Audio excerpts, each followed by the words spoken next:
From South Bend, Indiana, welcome to 3Degrees Discussions. I'm your host, Mike Vasquez. This is a podcast devoted to the stories behind the innovators, entrepreneurs, and leaders in the 3D printing industry.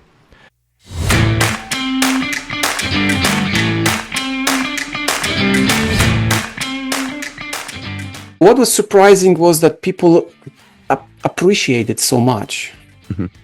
And people liked my articles back in the day in Poland as well. But because of opening myself to the world, people from all around the world just love what I do. That was Paweł Slusarczyk. Paweł is a leading writer, analyst, and consultant in the 3D printing and additive manufacturing industry.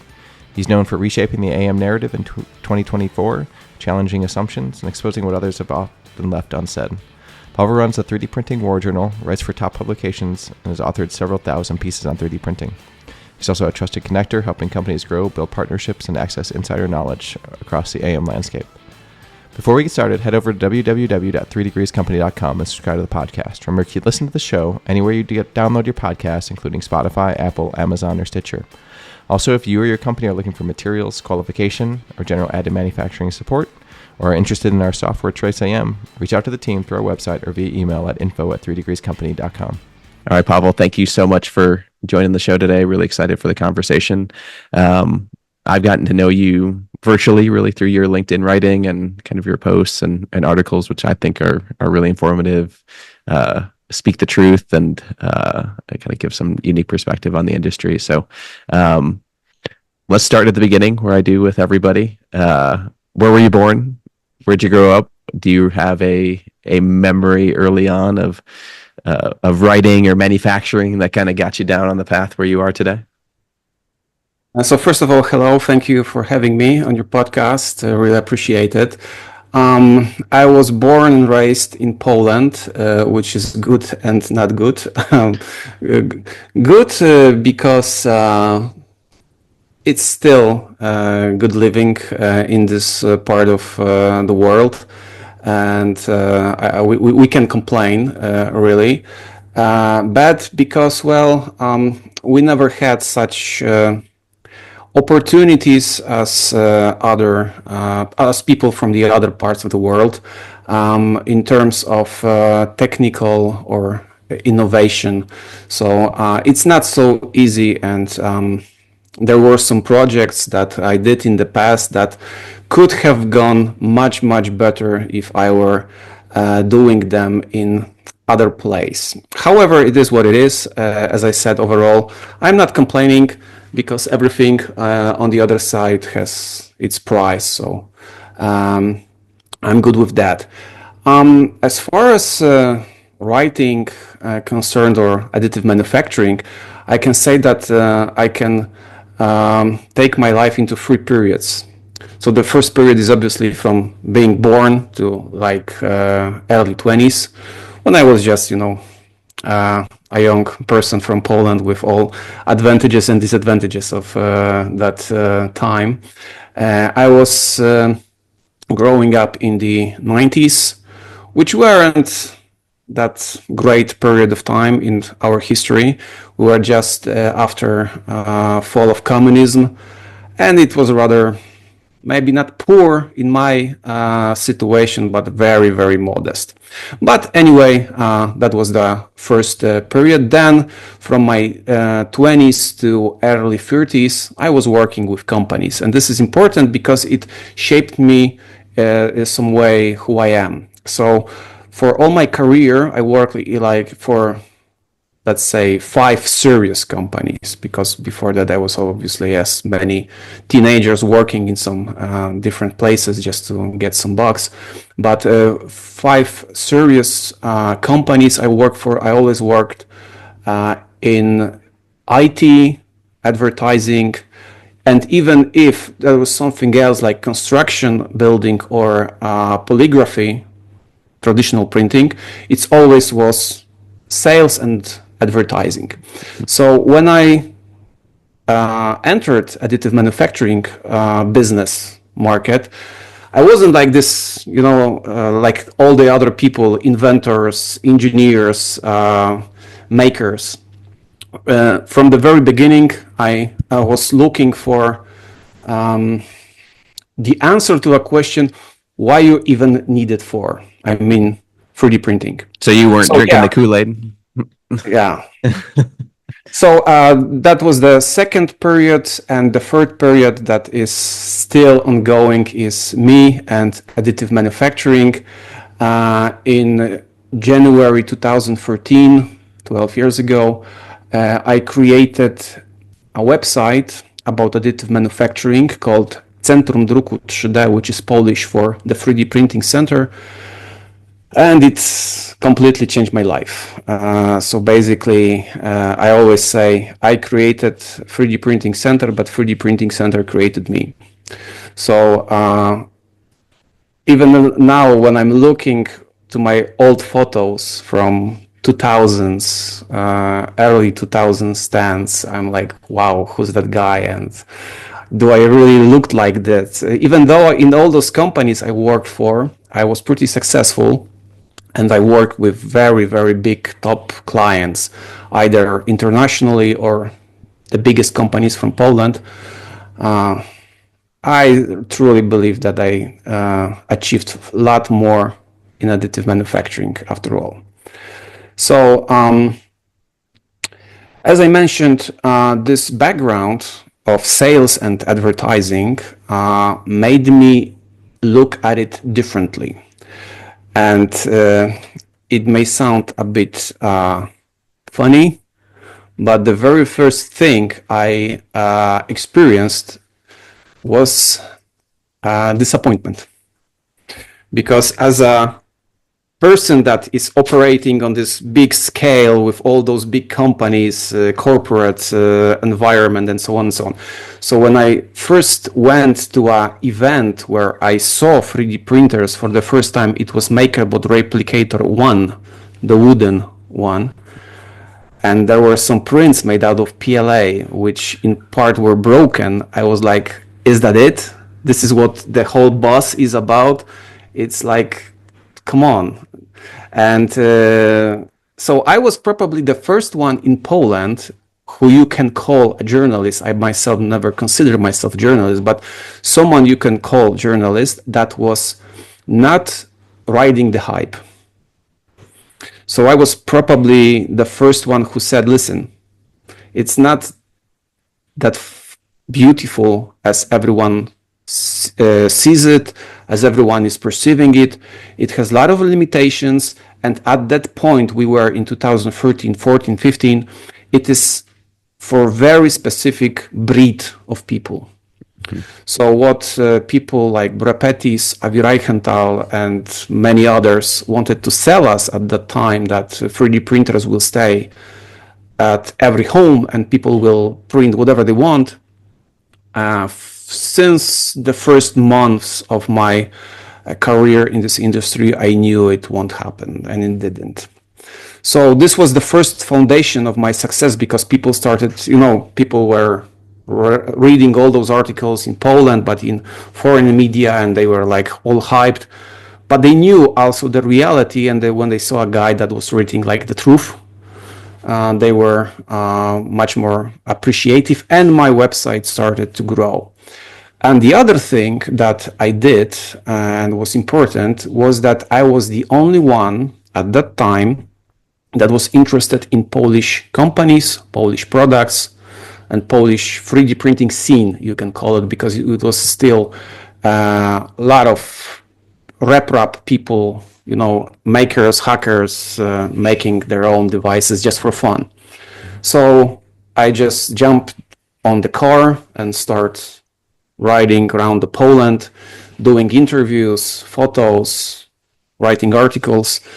And basically, I was one of the architects of Polish 3D printing industry, simply because no one else cared. So if you ever heard about any Polish 3D printing company, that company started on our website. And to be also honest and true, there were also two other guys from city of Kielce who started the very first fair, trade show in Poland, 3D printing days, which are held to this day. Me and the guys were the ones who helped create the whole industry, because whatever you read about on my website, you could see live on their trade shows. So that's basically how the whole industry grew in Poland. Can you talk a little bit about kind of your mindset or your approach as your career has evolved from kind of the sales side, where you're getting paid to hype a company or tell the story, right? I mean, it kind of depends on your approach to sales, but then also as you got into 3D printing, I really liked what you just said about kind of traveling around and seeing things with your own two eyes and then telling the story. So what's whenever you're talking about either a company you're working for or a company you're writing about, kind of what's the lens that you view that with? Like what are your kind of approaches when you like to tell people a story, whether it's trying to sell them something or to kind of just report on them? Okay, so again, there were 3 periods in my career in additive manufacturing. 3 again. So initially, I was very supportive, and I thought that I have to give everyone a chance. So I wasn't lying about things I saw, but I was also trying to be nice. Mm-hmm. So I never sugarcoat, but I also, for example, if someone wanted to write some review or description of a product that I didn't like, I just said, listen, I can do it. Not with this product, okay? Come back when you will be ready, because you are not ready yet. Mm-hmm. Unfortunately, at that time, there was so many startups emerging that there was always someone to write something about. But entering the second phase, I got really, really disappointed with how the things go. So it was harder and harder for me to be nice. And it was the period, it was after 2018, when I basically accomplished everything I could in Poland because not only I was running a website, I mean, not by myself, we had a team of once even 10 people, but we also organized trainings, we organized conferences, we were the very first who organized industry awards. So the 3D printing industry awards, which are considered the biggest right now, they started in 2016, I believe. We started our industry awards in 2014, and we also had guests from Ultimaker, for example, or Materialize. So it was a little bit international as well. So we did a lot of different stuff. But after 2018, I started to feel really disappointed. To be honest, while working with all those corporate companies in advertising or before 3D printing, I was also tired of, I never was part of, but I witnessed a lot of corruption, very shady stuff going on between corporations and different companies. And entering additive manufacturing was some sort of escape. It was very raw, it was very primitive, but it was very pure, and I liked it. But in 2018, I started to realize it is slowly turning into the same kind of thing, minus the money. So it's very poor, it's cheap, and they still try to, make some frauds, which is like, come on. What are you gonna steal? Like this, go somewhere else where our money, okay? And so at that time, I started looking for some alternative. And in 2018, we, for example, started working on, we finished it on early 2019. We created the first Polish commercial bioprinter. Mm-hmm. It's a longer story, but we created over 20 of them. They were standing in real professional laboratory in the city where in the building where we had our office. There were also real medical certified laboratories, so our machines were standing there. And we were trying to get additional funding because everything was funded by our own resources. But as I mentioned, it was Poland. People in Poland don't really understand such projects. And then was COVID and pandemics, and everything was shut down. So the project eventually also went down. In 2021, we launched another startup called Greenfield, when we developed biodegradable material based on wheat bran, and we created our own advertising stands for the biggest food producer in Poland, and probably one of the biggest in Central Europe as well. But after several 2-3 years of success, we won some awards, recognitions. We were nominated to aforementioned 3D printing industry awards as the only Polish company at the time. It also didn't work out. Again, the problem was with money and the market we were operating, so basically Poland or Central Europe. And this ended the second period of my career, and the last one that started last year, I can say almost exactly to the day last year, I came to terms with this. I realized that it is what it is. My relationship with 3D printing was like love-hate, toxic relationship. But okay, I always liked the technology. I really appreciate it, and to this day, I think it's very useful, productive, and I believe in 3D printing or additive manufacturing as a technology. What I never liked much was the industry, and it was industry that got me disappointed. So what do you mean by industry? What do you mean by industry? Like the companies, people. Mm-hmm. So there are people that are great. There are people that are very helpful, productive, and honest. But without mentioning names, there are and there were people that were like the driving forces to expanding the industry. That wasn't really good. Mm-hmm. We all know who I'm talking about. So getting to terms with that it is what it is, that there are, let's say, good people, bad people, good companies, bad companies, and try to find and work only with good companies is the solution. So right now I work as a consultant or advisor with several companies. And those are smaller companies from smaller markets that I see potential to for them to grow.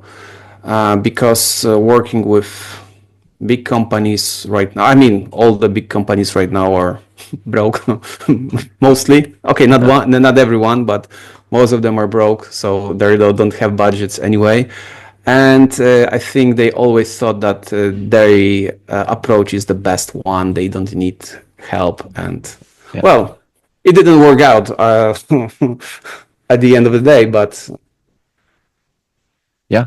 And so you started kind of writing. Let's talk about the last year. I mean, I was at AMUG a month and a half ago, and Stefan put your name up on. I don't know if you saw this, or maybe you knew this was coming, but your name was up there in terms of, hey, if you want to learn more about the industry, like you got to listen to or kind of follow Paweł for kind of his insights and kind of honesty about the industry. So how did you get that initial following? Was it really just that you were kind of truthful about what people were thinking and what they weren't willing to say out loud, or was it kind of the topics that you were covering, or like and maybe how? What do you think about kind of the, like, I love reading your stuff. Like, I think it's a mix of like, hey, I never really thought about that. I'm not I don't follow the market, and like I'm more on the material side. So I'm like seeing your perspectives, and it's like, oh yeah, that matches like what like I understand from a technical perspective, and that is cool to hear someone some talking about it, that perspective. So when you've like, what have you learned over the last year? Like what has kind of motivated you on that front to really kind of dive into some of these interesting articles, and maybe for those who haven't kind of seen your writing, maybe talk about kind of one or two examples of what when you kind of really got to. It's kind of funny because people are like yourself are discovered me or discovering me or discovered me lately. But I was writing the same stuff for like over 12 years. Yeah. The only thing I did, the only things I changed, it was a crucial change last year. Well, basically it was December 2023. Okay. I changed the language. I started writing in English. Okay. So I published a few stories in December 23 on LinkedIn that got some traction. And I started, I stopped it in late January 24 because I was still wanting to get out of the industry. So it was like a experiment, which went pretty well, but I just said, and I got back to the completely different business ventures I was doing right then.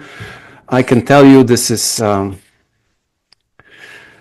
silly, but it was what it was. I was trying since 2023 to mid-24. I was trying to conquer the world of interior finishing.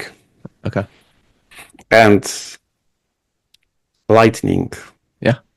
Which was complete flop. Disastrous in terms of business. So I realized in last year at that time that there is no life for me outside additive manufacturing anymore.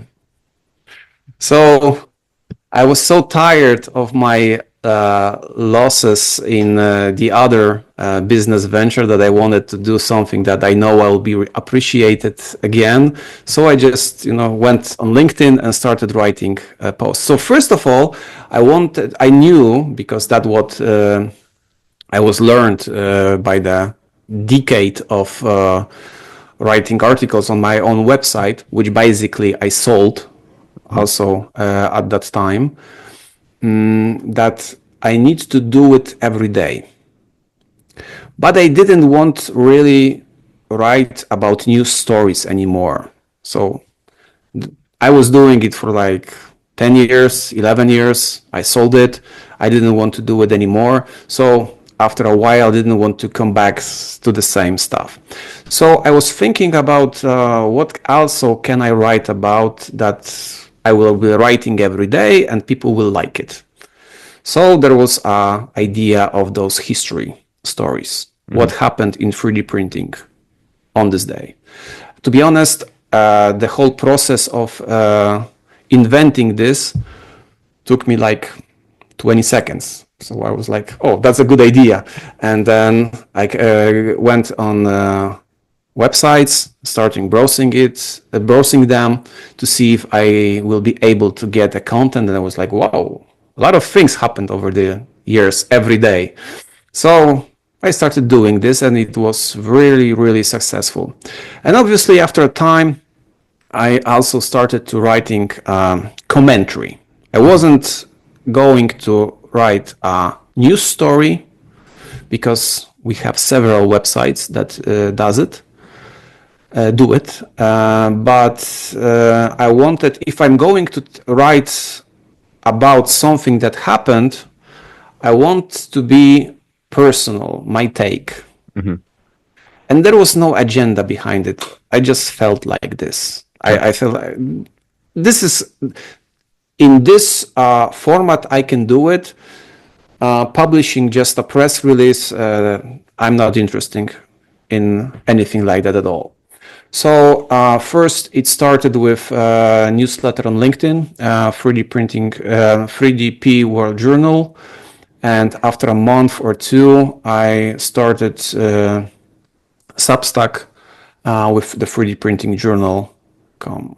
And it was also funny because when I was setting up Substack for the first time, because I never entered it before, it was in July last year. The first one was give the name.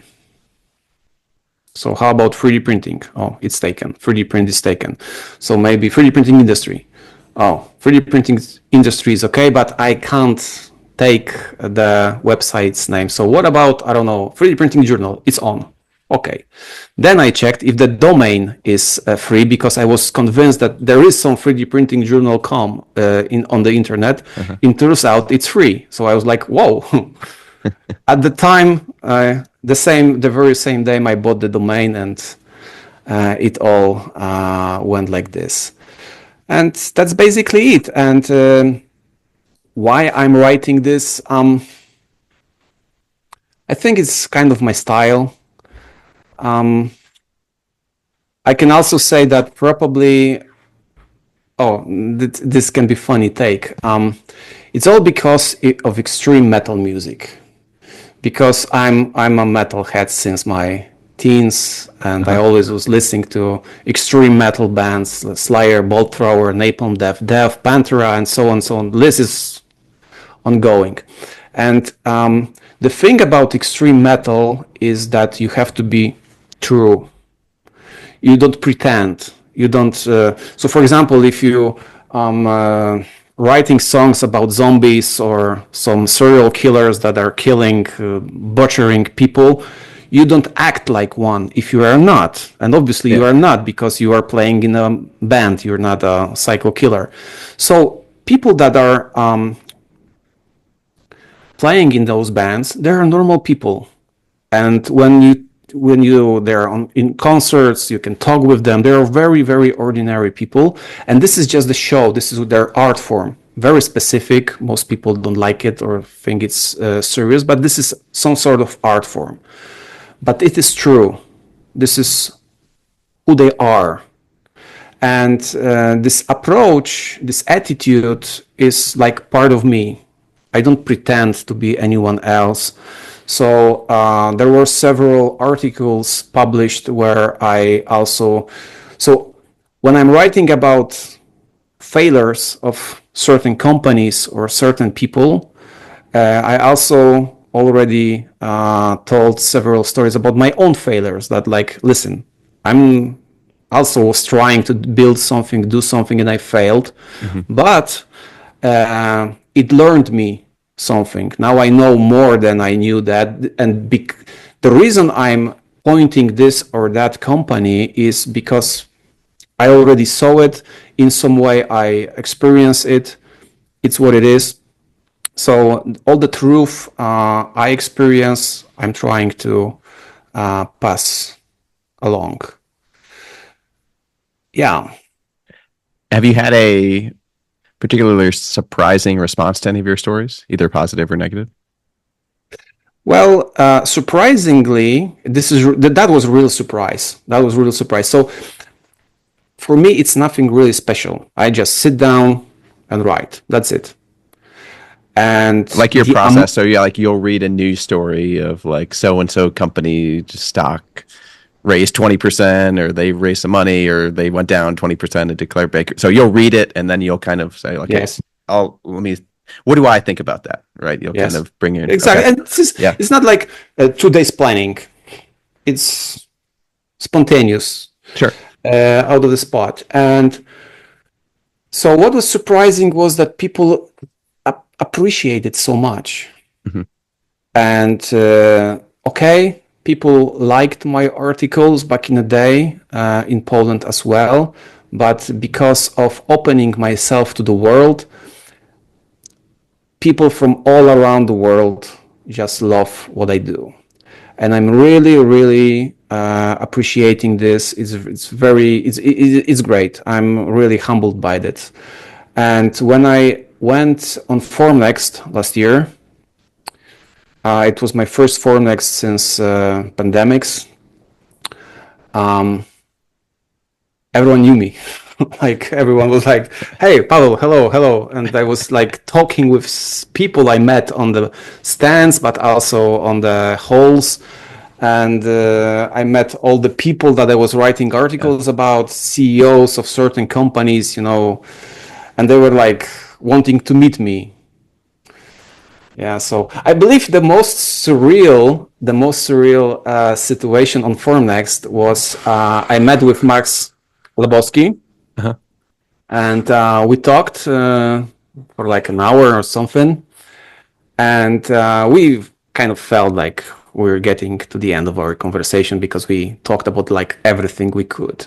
Uh-huh. And all of a sudden, Fred Van Kreen, the legendary founder of Materialize, passed on, which, by the way, I met him a couple of times before. But Max saw him, came to him and said, "Hello, Fred," and he started to greeting him and so on. And then he said, like, "Hey, Fred, you need to meet Pavel. He's the greatest journalist in additive manufacturing right now." And I was like, for me, it was so surprising because both of them are really big names, especially Fred Van Kreen, but also Max, who is, he's from Netflix, so he's kind of celebrity. So yeah, that was very nice and humbling. And I still don't really see my writing as anything that is as good. It's always can be better. And where do you think it goes in the next, like, what's your next thing that you want to keep improving on or expanding or writing about? What do you have kind of plans in mind It all depends because obviously there are certain companies, certain people that reaching out and we talk about certain things. But I think it's like a normal thing in this industry. And right now I'm focused. I don't really have any plans. That's how I started to operate last year, because before that I had a lot of plans with the projects I mentioned, for example, which didn't work out. And from time perspective, I can say that honestly, I never had a chance because of, as I said, the certain place in the world I tried to build those projects, those companies. Nevertheless, right now I'm just focused on today. So right now, if you ask me, what are your plans? My plan for today is to publish another history post and later my daily newsletter. And of course, I have some ongoing other projects for certain companies that I also have it on my queue. And that's it. So for now, especially since January this year, it started going really, really good. I mean, it was possible mostly thanks to, this is not the most profitable thing you can do, writing about additive manufacturing. But if you, me and my wife, because we work together, we cut the costs of running company to the bone. Then with smart approach, you can make a decent living from it. For sure. But it's no longer planning, strategizing, or anything like that, because it is so unpredictable right now. And hey, listen. So, for example, when I'm make research for those history posts, so there are some things that happened like 10, 12, 8 years ago. There are some things that happened a year or 2 years ago. And when I'm browsing the archives of my former website or other websites, for example, in 2023, Nexa 3D announced this and that. Where's Nexa now? Desktop Metal announced in 2023 that they are going to do this and that. Mm-hmm. Where are they now? Yeah. And it was just like 2 years ago. So there was completely different landscape in last 3 years. I mean, completely. And today everyone is trying to figure it out, where to go, how to. When you talk to people, because a lot of people reach out to me privately. I mean, we are talking about things that are not for publication. Sure. Off the record. So in some countries, in some economies, like in Europe, the feelings about future are very low. There are people that expect that half of companies will go down this year. So when you read that stuff that Just someone is sharing with you in 3D printing, or just generally? Yes, Oh, wow. yes, in 3D printing, and then it starts to happen, like one announcement, second announcement, third announcement. We just started May, and there are like several companies that have fallen. And what we are hearing, me and other journalist friends, most companies are heavily struggle right now, like heavily.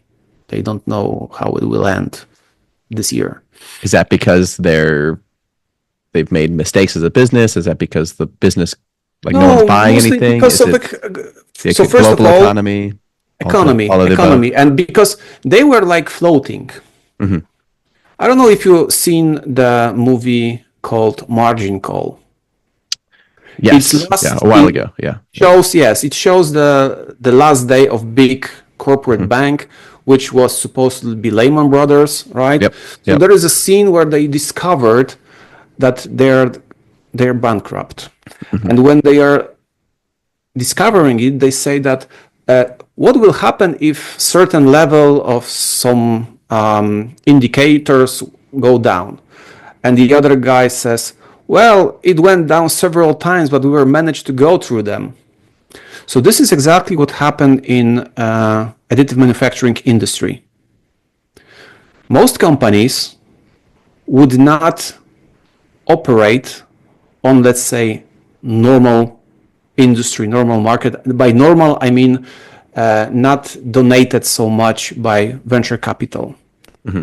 Like, I don't know. Okay, I'm not going to think of any, but they were able to float when the economy was like stable or more predictable. Right now, especially right now, so first of all, COVID did its thing. Then was war with Ukraine, which also did. There is war on the Middle East ongoing. And right now it's trade war. And all those problems combined make the weak companies go weaker to the point when they are simply dead. They cannot float anymore. There is no place for them. And yeah. So with that, I mean, when that happens, typically, right? Like big companies can weather these storms. Like even just talking about non-additive, right? Apple is going to be fine from the trade war. Microsoft, Amazon, they're going to be fine. They're so big. But usually it's the third or fourth level down, either suppliers or people that get squeezed on those. I don't know if I see that same thing in additive, right? Like you have bigger public companies, kind of the big guys, they're getting squeezed as well, right? Or it seems, right? Like that the industry hasn't necessarily matured enough for like these bigger monopolies. There's a little bit, but I think across the board, it seems like everyone's struggling a bit. Yeah, but those big companies, how many left of True. them? I mean, legacy companies. Yeah. I can think of right now. It's like 10 to 15, maybe? Four. Right. Okay, yeah. Stratasys, 3D Systems, Materialize, EOS. SLM Solutions, but SLM was acquired by Nikon, so it's not the same anymore. Yeah, that's fair. And all the legacy companies were acquired by someone. Recently by Desktop Metal, X1 and VisionTech. If the Desktop Metal will go down and VisionTech X1 will go down, so another legacy companies will disappear from the market.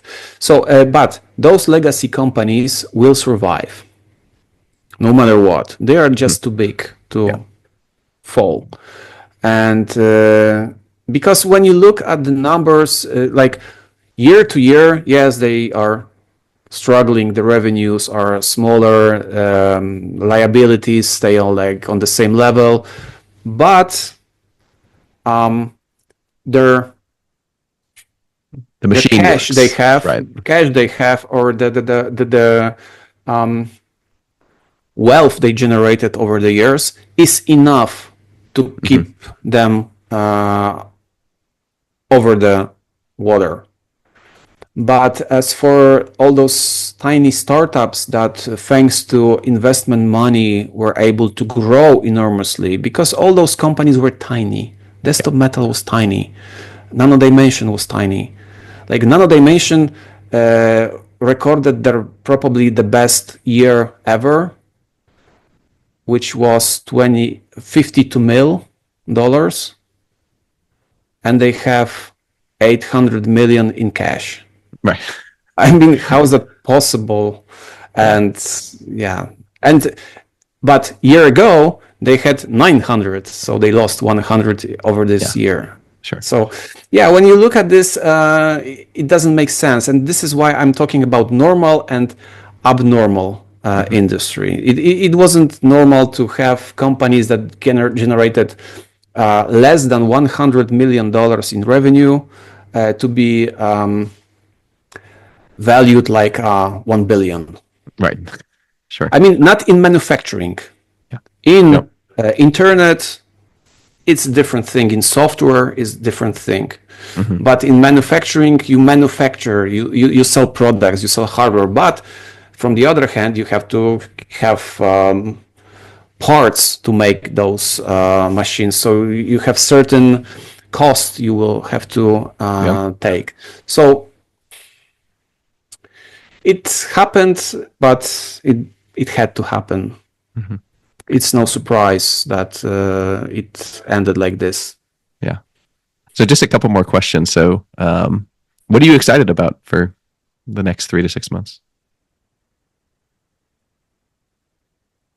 Hard to say. I mean, as I mentioned, I don't have any plans or strategies, so I don't have really any expectations. I just focus on day by day or week by week agenda. So I don't really, I don't have any expectations. Awesome. I mean, I can predict that this or that company will happen something to them, this or that, but this is not what you are asking. I understand that in my space, don't really have any expectations. So everything can be both surprising and disappointing, and I'm also okay with that. I got used to being disappointed in this industry for over a decade. So. Yeah, I mean, but at the same time, I mean, I really appreciate from your story the perseverance that you've had. I mean, not even in Additive, but even before, right? I mean, you've kind of built your own way through ebbs and flows. You're like, things have worked out, things haven't worked out, but I mean, you're able to kind of think differently, like figure out like, hey, what can I do today, and be lean or kind of make it work or find your own voice. So I really think that's pretty neat and very admirable. So last question, usually a fun one. Is there a book, podcast, metal band that you'd recommend to the audience, or something that has kind of impacted your way of thinking or the way you approach kind of your businesses you're writing? Well, as far as book is concerned, I really appreciated. It's not anything new. Even Netflix already did a series about it. It's the Free Body Problem. If someone didn't read it yet, I highly recommend it. Very different from Netflix series. I even enjoyed when I watched the first series, first season, but now I see how much it was screwed up compared to the original. And the original, especially second and third book, is really, really inspiring. It inspired me a lot to certain things, certain projects. Can't say really right now, but if I have to recommend anything, that would be Fair Choice, great book. So yeah, Cool. And that's basically it. last question, a quick one. What do you listen to when you write? Are you no music? Are you heavy metal? Well, What do you do? those are two different genres. This is obviously some extreme metal. There are a lot of long list of bands, classic and let's say more modern. But I also listen to synthwave music. I don't know if you are aware of this genre. It's made today, but in the style of 80s, 90s games or B, C rate horror movies. So those are two genres that I enjoy and I work with. So depending of the day, depending of the mood, I'm listening either this to that. If you really want, for example, what bands I'm listening right now, so it's very extreme, like Converge, Dillinger Escape Plan, also some old school hardcore like Agnostic Front or Sick of It All. So very fast, heavy, and rebellious stuff. So probably it also has some influence on me on my writing. Yeah, well, but music is very important part of my life. I listen it all the time. So Awesome. yeah. Well, Pavel, thank you so much for joining the show, sharing your story. Really appreciate it. And if people want to kind of check out your writing, check out where you're posting kind of your thoughts and stories, do you want to point them to your Substack and LinkedIn? Yeah, thank you very much for having me. I hope someone will, that people came to the end of this episode. And if yes, then it means it was interesting. So thank you for listening. And if they want to get on your mailing list or your kind of site, where do they go for that?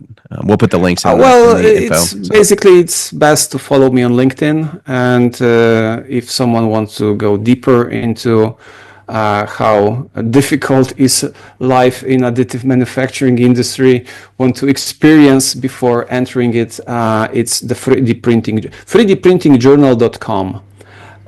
This is my Substack. It's not a website, it's not a news portal, it's just mailing list, but also it is, if someone isn't familiar to Substack, it's just a very simple website where you can browse the archive.